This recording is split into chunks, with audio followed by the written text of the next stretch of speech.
share the screen again.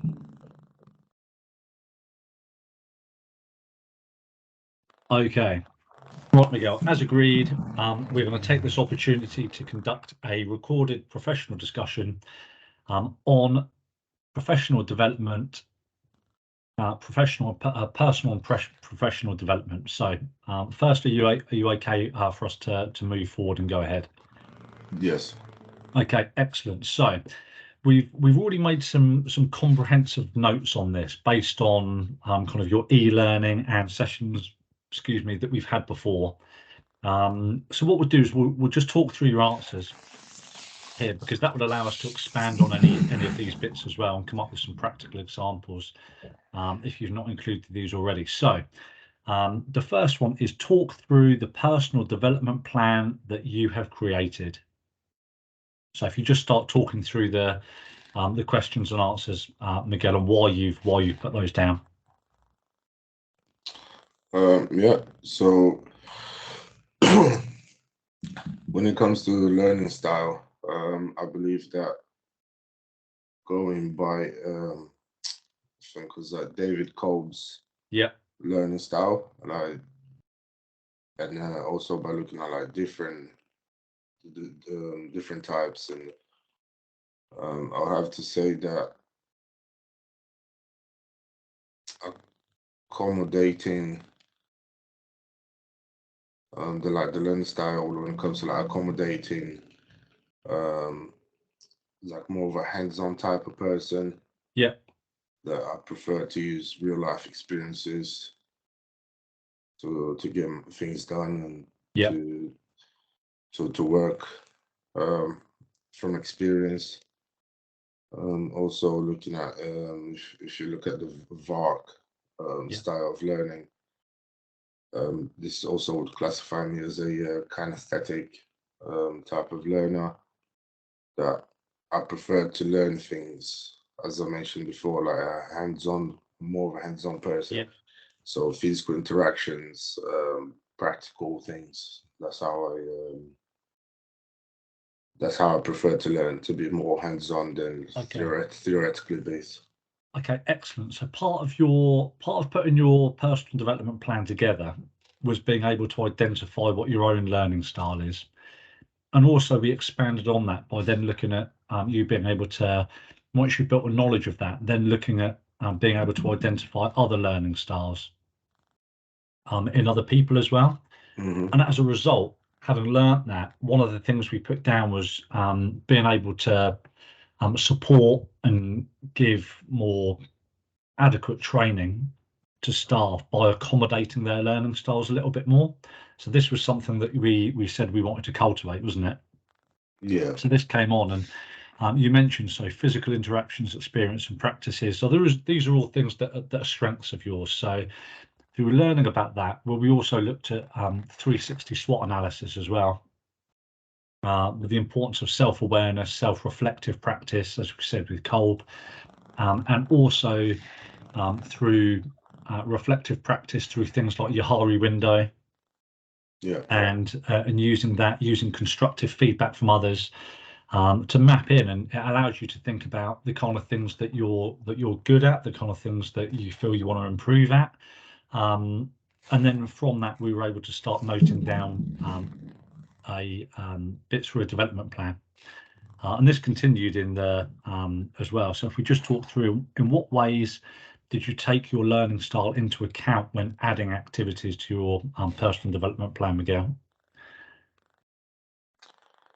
Like I said, like being more of a hands-on person, and like looking at the different styles, and trying to learn them. I can see that I'm able to switch also between different styles. Like that's going to be dependent on the situation, so I can accommodate different situations by using what I've learned from different styles, like I said. So also this can help me understand like how others work, and be more clear. So once I know the different learning styles and how people are able to communicate. I can also try and use that to communicate with team members.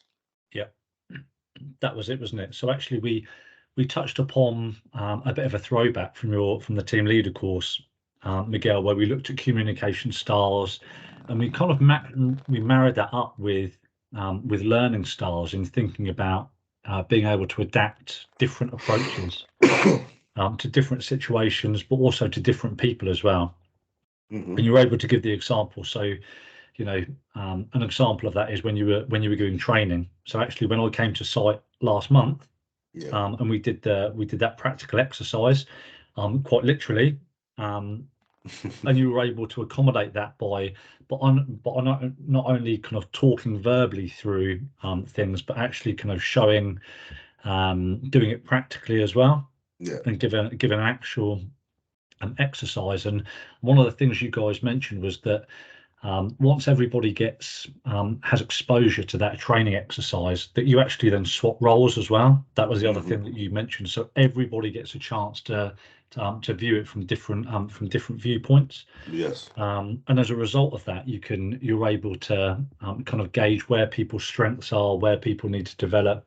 So again, you can not only identify areas for yourself to improve, but you can also then identify areas for your staff to include in their own personal development plans that you can then develop for them as well.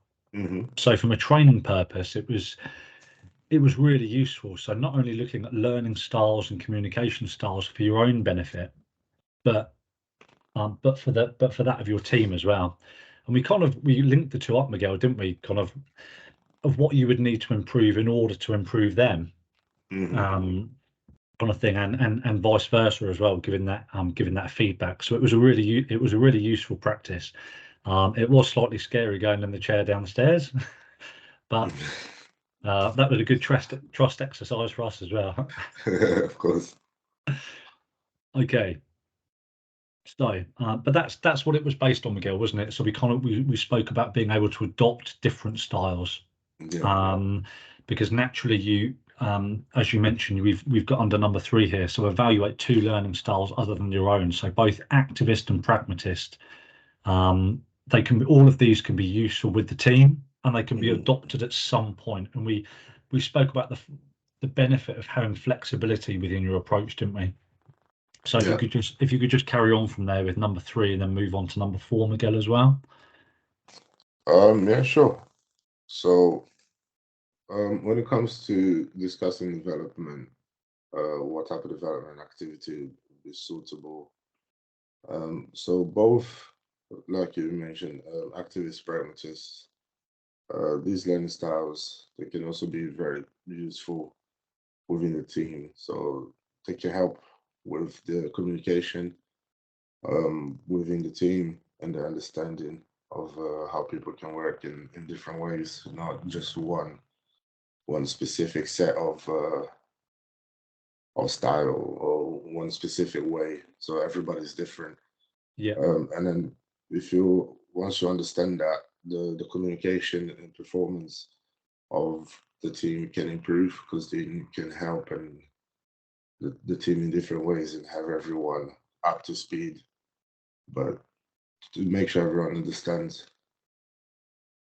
Yeah, that's it. So we also looked at characteristics of a high performing team, Miguel, as well. So you mentioned strong leadership, being able to adopt and adapt to different situations, different scenarios, and leading and managing different people as well. So we also brought in the a bit of inclusion and equality and diversity within that as well. So making sure everybody has the same opportunities and equal opportunities. So not necessarily treating everybody the same, because not everybody wants to be treated the same. Yeah. But treating everybody fairly on that level and consistently as well. And the trust and kind of accountability for building relationships that comes with that. And that was really, really useful. Okay. So we moved on and we looked at your behavioural style. So number 4, if we just want to look through, just talk through number 4 and 5 for us next, Miguel. Yeah, sure. So, so the behavioral style, that was a little bit different, but so I took it from the DISC method. Yeah. So that I relate a bit to all 4. Yeah. So from they all got like different bits of information inside, but I took the ones that I think most apply to me. So the dominance side, I can see that and then relate to it as well, because I'm a very direct person and I'm very focused on the target. Like I don't like running around in a circle, like to go straight to the point. Yeah. So it just helps me to focus on things that are important and need attention, instead of looking at stuff that is not that important. So so the influence side of things as well. I can be a creative person, come up with my own ideas to improve on the things that have already been written. So Yeah. try to make things easier. That's it. So you're always looking at processes and policies. So Yeah. again, we use the example that we used in that that evacuation exercise that we did during the observation. Mm-hmm. So within that, you came up with some creative ideas, and actually everybody gave input and everybody was asking each other questions. And we actually said, you know, what would happen in this scenario, or what would happen in this scenario, just to overcome, because effectively you guys need to be working quite dynamic situations, whereas, you know, you can't guarantee what kind of person or what kind of situation that's gonna be. The evacuation itself, in terms of a process, needs to stay more or less the same, but the Yeah. challenges within that might be very different. We spoke about language barriers, for example, didn't we? Mm-hmm. And if it was a child, or if it was somebody with a particular condition, you kind of need to you know, prepare for all these different scenarios and eventualities, whereas the process and the policy needs to more or less remain the same, but be comprehensive to accommodate all of those needs. Yeah. And it was really interesting to see that, and particularly with different methods of leadership, like taking a democratic approach, for example, whereas getting people's feedback on that was really good. You were particularly in a team of guys that was, you know, very well experienced as well. So Mm-hmm. you know, there didn't need to be a more autocratic approach in that situation. Whereas when it comes up, if you're maybe training people for the first time, you might deliver that training slightly differently. Yeah.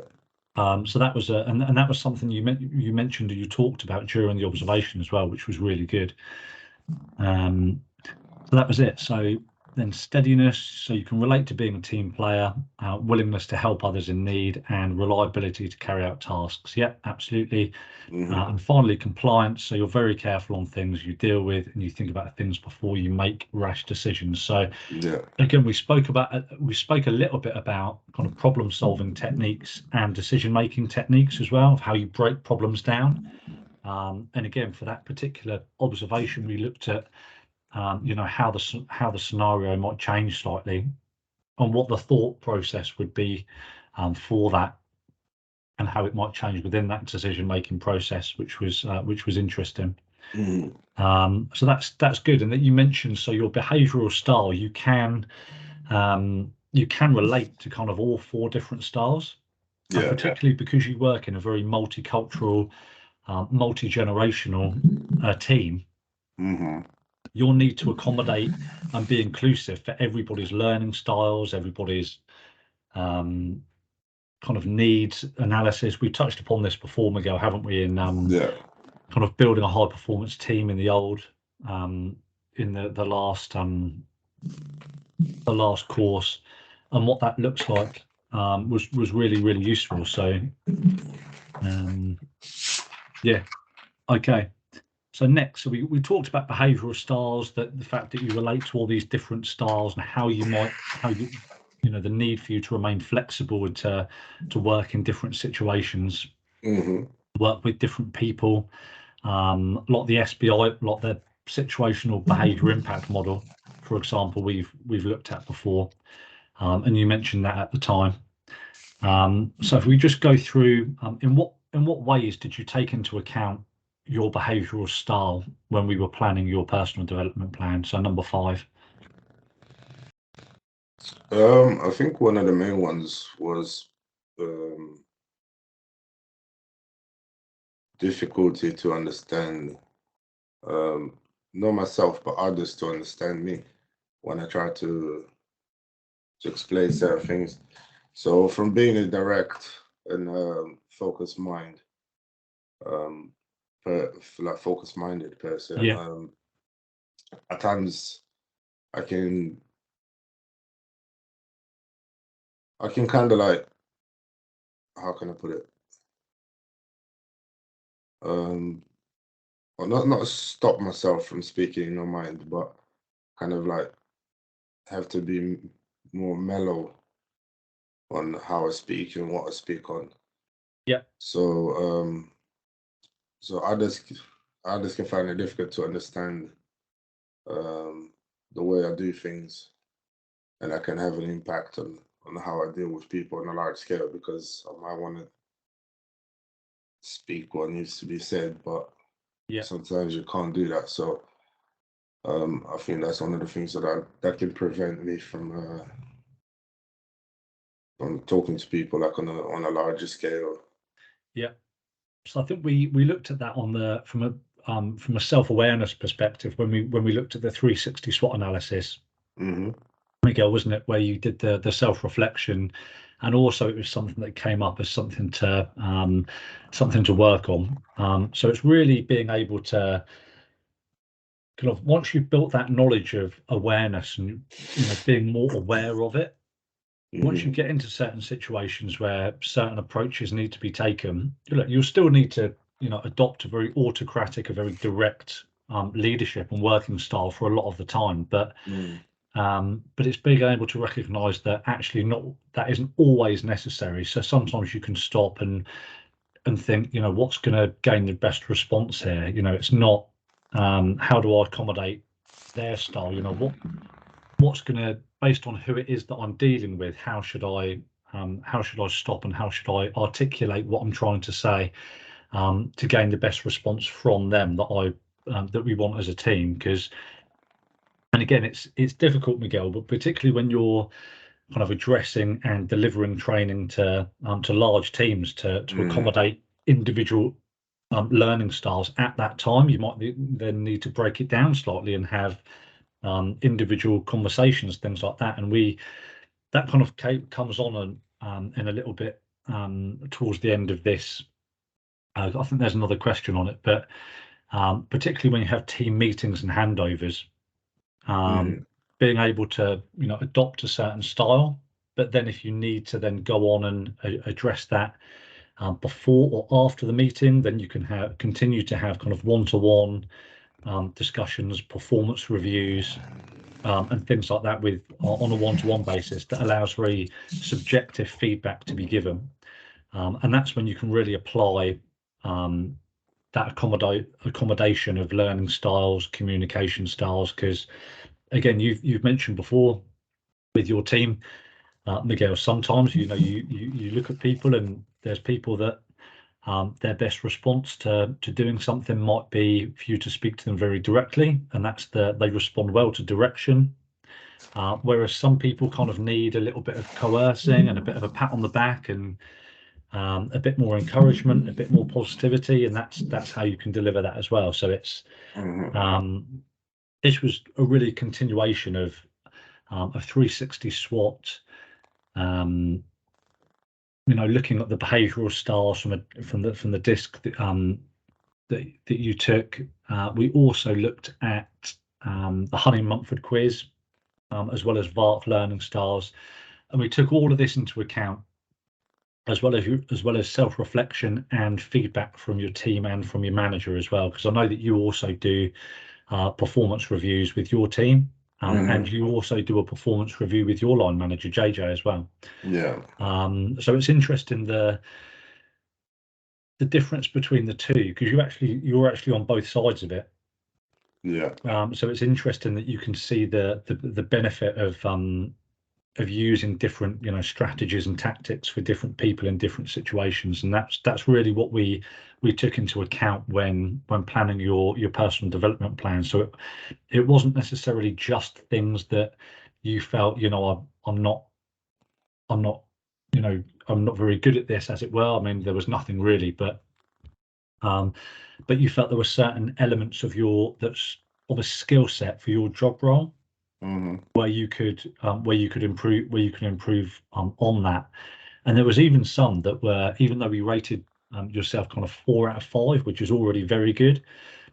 You mentioned that actually for your job role and for your industry, these are vitally important skill sets to be able to have. So actually, even though 4 is a very good score, there was actually 1 or 2 things that you actually said, well, actually, I want to be a 5 for this. I want to be very good is very good, but it's not excellent. So you still want to work on those elements, because you identified that there was certain skill sets for within your job role that are vitally important, which is also important to reflect upon as well. So it's not just looking at areas where you think I could improve and get better at this and this, but also how can you continue to improve on things that you're already very strong in, and by considering other people's perspectives and how other people might see it is a really good way of doing that.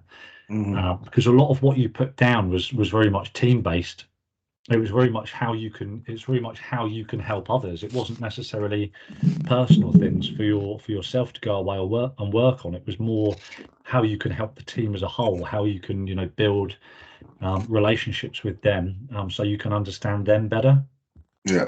So it was interesting that a lot of your personal development plan was kind of centered around being able to help other people, rather than being able to help your not being selfish is the wrong word, but focus on very much things that you yourself want to work on, and it wouldn't affect that many other people. So that was interesting. That was interesting to see. Okay, so the second half of the discussion, Miguel, will be, and we'll start on by reflecting on the impact that your working style and that your emotional intelligence level has with others. So we've kind of covered this quite a bit already regarding emotional intelligence. So your ability to read a room, understand what's required from certain situations and for certain people at certain times. So that level of emotional intelligence was something that you felt you wanted to work on a little bit more, even though it was an area of strength. So let's talk through that. So number 1, let's look at your working style, Miguel. So what was your working style? And we looked at leadership styles for this, of how you cover that. So let's just talk through number 1 and number 2 at this point. Yeah, sure. So regarding the working style, from what I've read and from what I've seen, and heard from others as well, my work style was more under like a democratic style of work. So I don't, not that I don't like, but I prefer to consult with people, or people within the team, to have a opinion and hear ideas of others. So I feel that can help me to better judge the situation, so I can make things work as a whole for everyone, not just particularly myself. Because sometimes other people can have see things in different ways to have a better idea, and that can help. However, depending on the situation, that can change.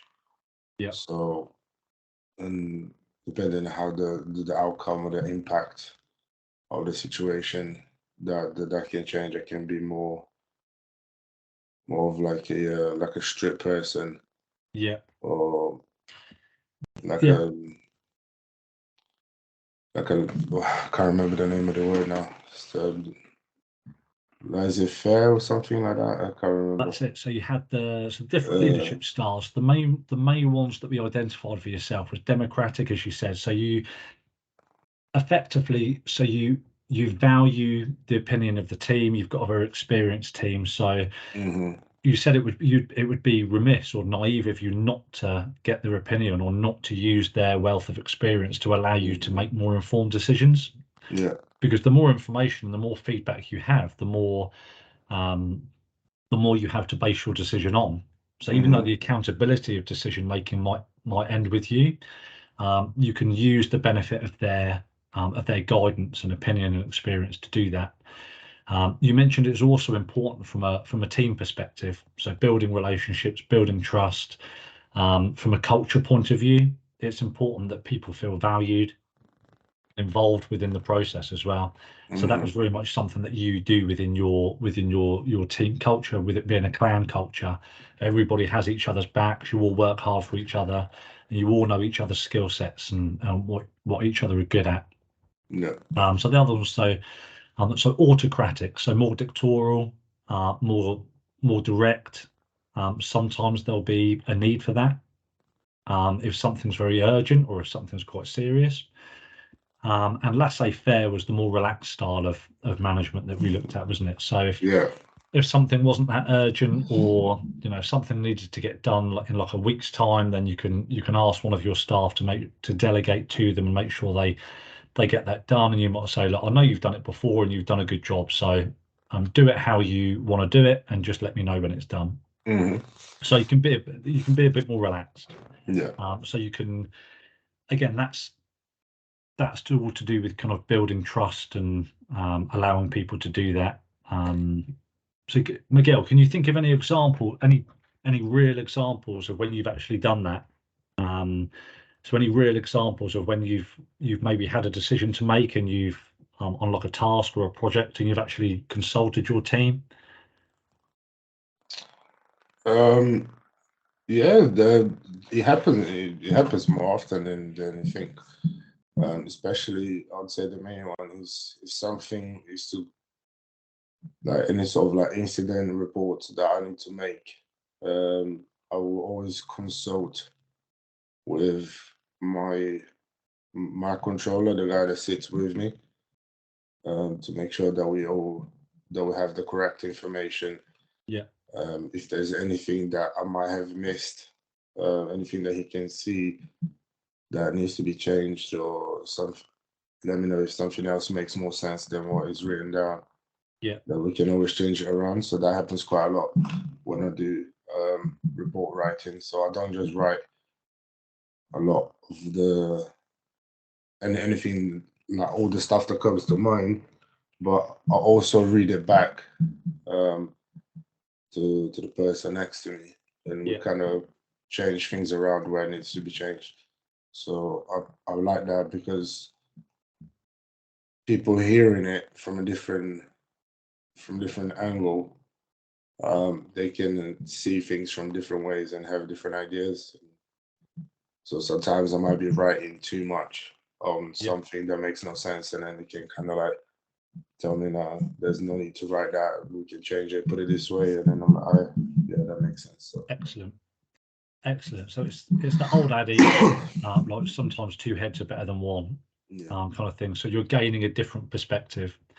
So particularly with the incident reports and when you relate them back to your processes. So does our current process, is it compliant? Is it fit for purpose? Do we need to change it? If we do, how are we going to go about that?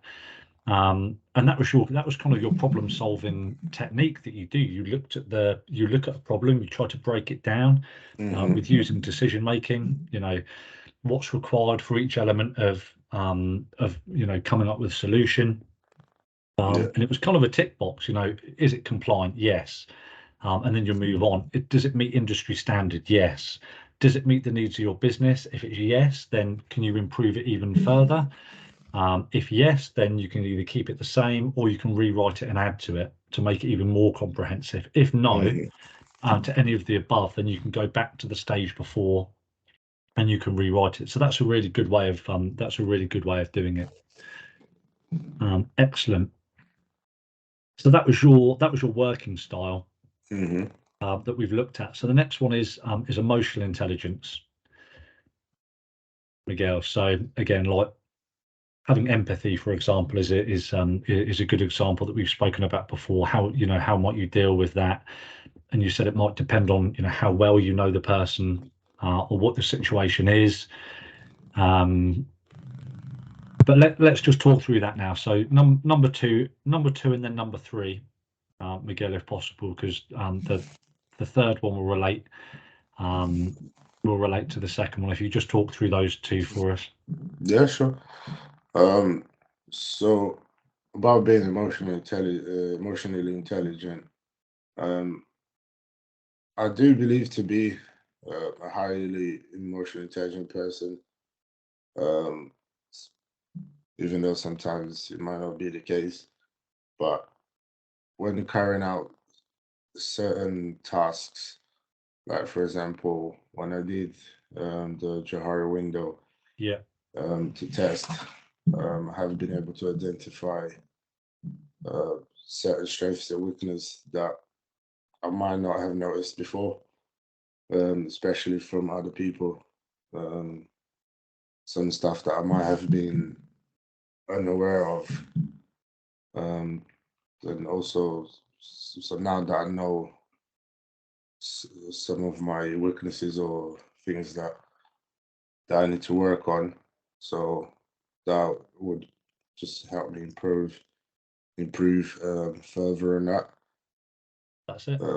So and also, so the working styles and being emotional intelligence are affecting performance wise. So from working style, being able to understand better by emotion, I can apply the positive attributes to my role, where I'm able to deal with various scenarios and come up with ideas um, to differentiate the outcome to suit maybe the company need, or being able to understand what that I can take second opinions and escalate higher for further issues to be addressed if I'm not able to deal with them myself. Knowing that when help is needed is of great importance. So don't always try to get everything done by yourself. So or you always feel like if you need help, I believe it is just intelligence to if you need help, ask for it and don't just trying to do everything by yourself. So I believe that falls under that quite a bit. So yeah, absolutely. So how do your working style and emotional intelligence affect your performance? Well, your performance is based on your ability to kind of identify areas of strength and areas of improvement, and being able to create strategy and tactics to work on those accordingly, and to help those around you as well. Because you work in such a big team and a diverse team, Miguel, as well. A lot of you have got different skill sets. So a lot of you will be, you're really strong at this, and this, and somebody else might be strong in different areas. So definitely from like a coaching and mentoring perspective, I know it's something that you utilize quite a lot by getting people to shadow other members of staff to try and upskill themselves. Not just doing like toolbox talks and having the monthly training as well. So it's ongoing all the time. And you use a lot of communication within your job role, so daily, to everybody. You're having formal and informal conversations, and so really, again, when it comes to emotional intelligence, it's being able to understand not only yourself but what other people need and require, both from their own learning and in certain situations as well. And once you understand what other people need, you can understand, how your own skill set can lend itself to helping others, and vice versa as well. So you can allocate certain tasks and delegate certain jobs to certain people. And so the benefit of the team as such is that effectively you can select the right task to be done by the right person at the right time. So from a performance perspective, not only your own performance, but the performance of the team, that awareness of self and kind of emotional intelligence of being aware of others and others' skill sets as well is really, really key. And again, we mentioned about not only from personal perspectives, but sometimes what's required from a job title perspective, or what the business might need at the time. So if a member of staff leaves, for example, and you need somebody else to step up to that position, who's going to be best for that? What skill set is going to provide the best opportunity for them to, fill those shoes, as it were? So sometimes it can be very much based on company based, team based, what the team needs or what the business needs. And then you can focus secondly on then personal needs analysis as well. So what specific training people might have, and how you might then go about creating plans for them. And it's similar to how we did it. So again, constant communication and feedback, building relationships and building trust with everybody, getting to know their skill sets, whether that's through a SWOT analysis, self-reflection, whether it's looking at your HARI window, all of these things, looking at learning styles, communication styles, leadership styles, being able to adopt different styles for different people, different scenarios. It's really that awareness that was really, really key, and that personal development, looking at yourself, but also your personal development from being able to look at the needs of others, and then thinking, well, what do I need to improve on and able to help others? And that's very much your role as a leader, as a manager, to kind of to consider that, and think about that, and how you can move yourself forward. Okay.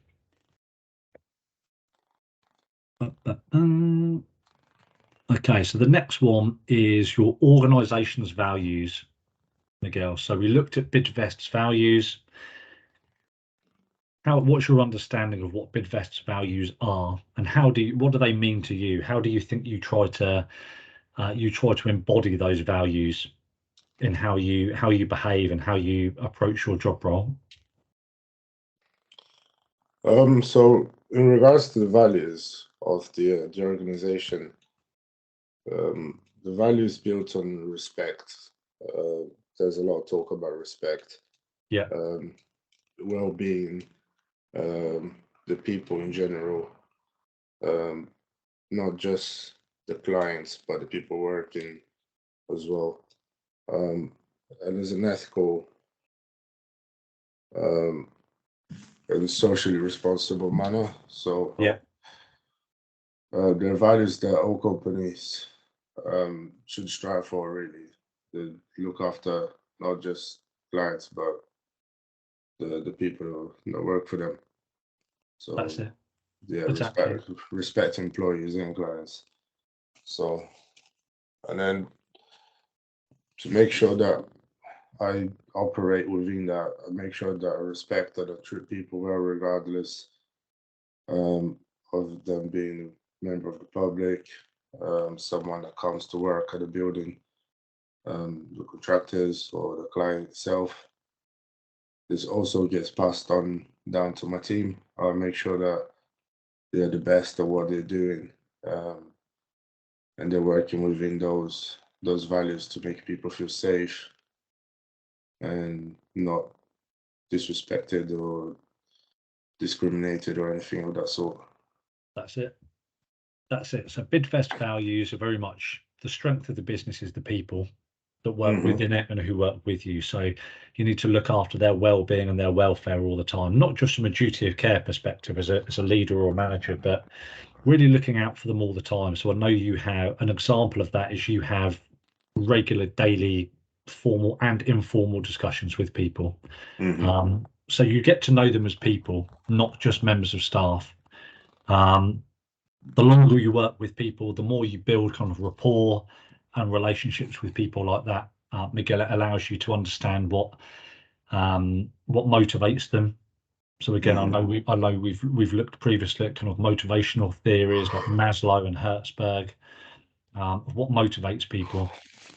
So you can understand them as people, as human beings. So there's a human element to the job. So they feel like they're being looked after as people. They're not just a staff number, or they're not just another member of staff within a team. They're vitally important, and they're made to feel valuable within that organization, within that team.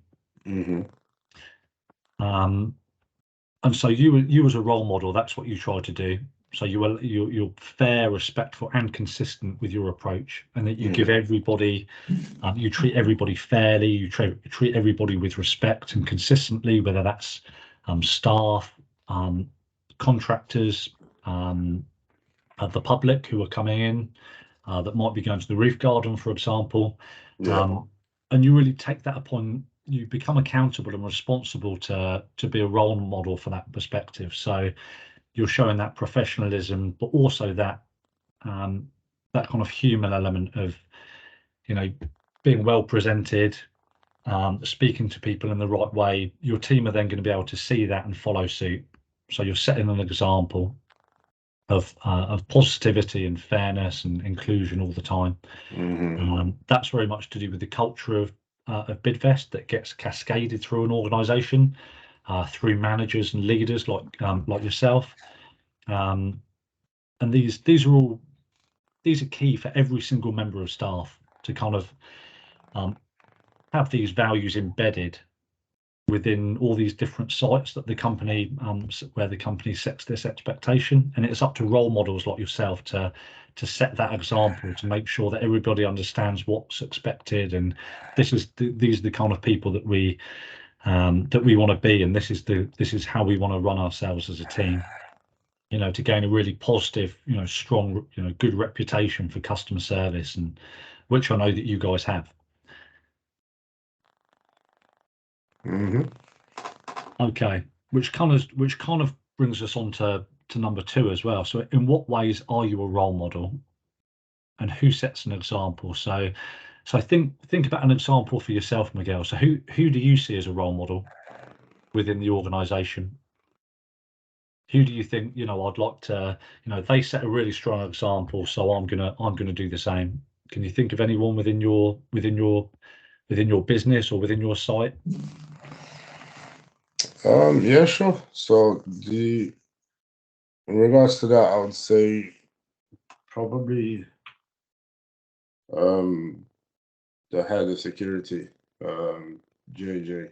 Yeah. So I do like the way that he works within the team, and there is fairness and professionalism within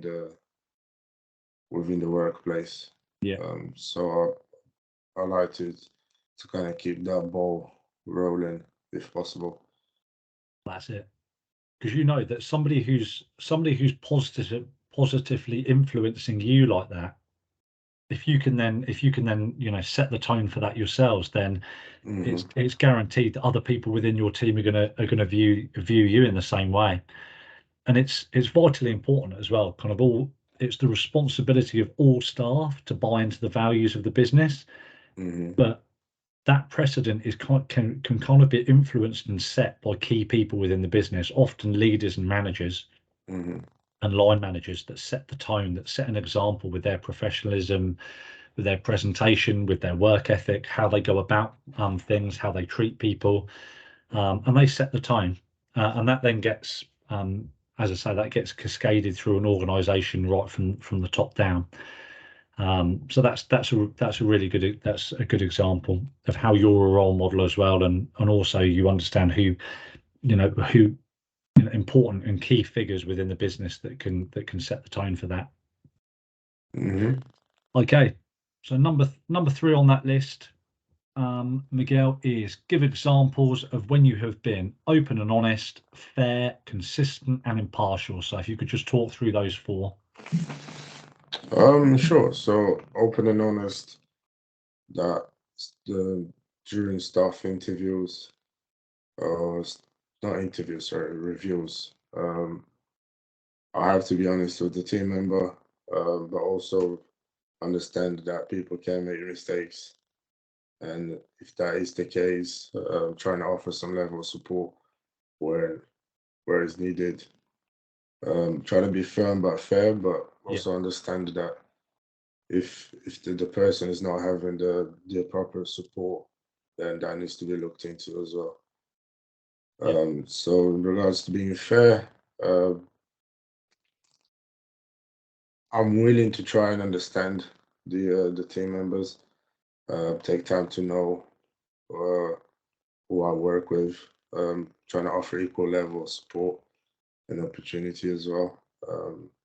Trying to be emotional, not emotional, motivational um, as possible within the team, and try not to judge people. I approach with like a non-judgmental, um, like a non-judgmental approach. With the team. Also, when it comes to being consistent, I try to keep the same level of energy and optimism with everyone that I encounter, everyone that I work with. I try to keep a consistent behavior towards people. Like I said, offering equal levels of support, being the motivational, non-judgmental, or discriminating type of person. Trying to keep everyone on the same level of knowledge and understanding that regardless of position, it doesn't have to be in the same position that I am. Someone lower than me still deserves to understand what the situation is. So and also like being partial. I try my best to support individuals and business needs. So some people might have some needs that they need looked into, but also the business have its own needs. But I try my best to work out between both of them so we can get a decent enough look at the outcome for both sides. So that's it, Miguel. Exactly that. Miguel, can you think of a specific example? And I can think of one that you do with all your team. So I know that you take staff reviews. Just as you've mentioned here, are they all the same? Are they all the same length? Does everybody get the same amount of time, or do some people get 5 minutes and some people get an hour? Not really. That's just it's going to be dependent on what I have to talk about. Um, there might be someone that requires a little bit more time, so I can talk about the problems and trying to understand their side of the story and see how I can help, or if they need any more time, and if I need to spend any more time with them to support, then I'll do that. I'll spend the time if it needs be. Some people you you don't spend that much time because there's not much to talk about. So that's really just going to be situational. Like it's going to depend on the person, what needs to be talked about, what they need really. Okay, excellent. But I guess the key thing is that every single member of staff receives a review. And is that monthly or bi-monthly or every 6 months, Miguel?